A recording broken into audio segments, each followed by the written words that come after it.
जय श्री कृष्ण। पश्चिम में ज्ञान को पावर माना गया, नॉलेज इज पावर, और हमारी भारतीय संस्कृति में ज्ञान को पवित्र माना गया।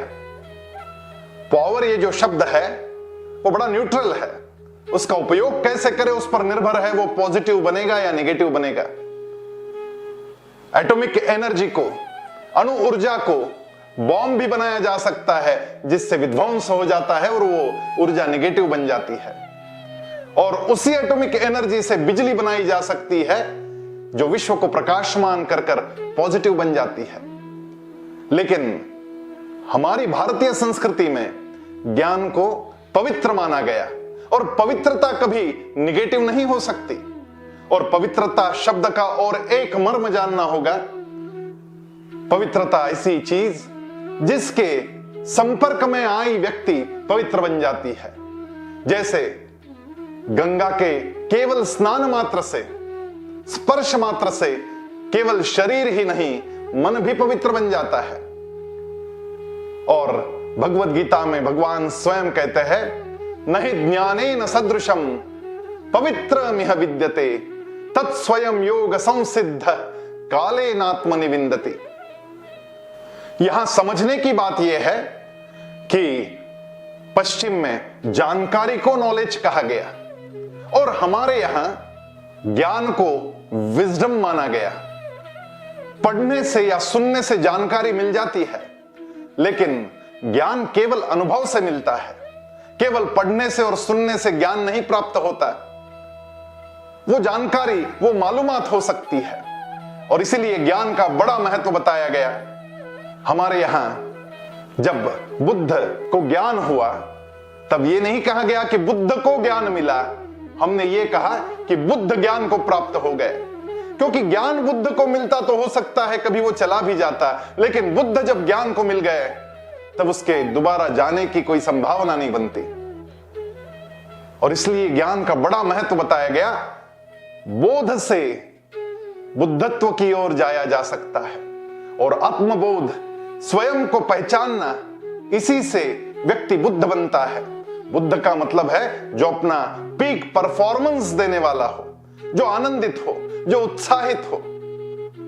एक आम का वृक्ष था, बड़े अच्छे प्यारे मीठे आम लगते थे। उस गांव के लोग उस छांव में जब आते थे तो बड़े प्रसन्न हो जाते थे, और जब आम खाते थे तो और भी प्रसन्न होते थे। कहते थे कि इस पेड़ के जो आम हैं वो बिल्कुल अमृत जैसे। वो पेड़ भी बड़ा खुश हो जाता है। एक दिन कोई बाहर की व्यक्ति वहां आई और उस व्यक्ति ने अपने साथ स्ट्रॉबेरी के फल लाए। जब गांव के लोगों ने स्ट्रॉबेरी चखी और उस व्यक्ति ने कहा कि आपको स्ट्रॉबेरी कैसी लगी, तो गांव के लोग कहने लगे कि ये तो विश्व का सर्वोत्तम फल है, थोड़ा खट्टा थोड़ा मीठा, ऐसा फल आज तक हमने नहीं चखा। इतना बढ़िया फल, इस पेड़ पर यदि स्ट्रॉबेरी आती तो कितना अच्छा होता। आम के वृक्ष ने इस बात को जब समझा तब उसने ठान ली कि मैं अगले साल स्ट्रॉबेरी दूंगा। दिन रात उसी विचार में लग गया। अगले साल जब आम आए तो लोगों ने कहा कि इस बार उतनी मिठास नहीं इस आम में। आम का वृक्ष तब भी स्ट्रॉबेरी के फल पैदा करने का प्रयास कर रहा था, विचार कर रहा था।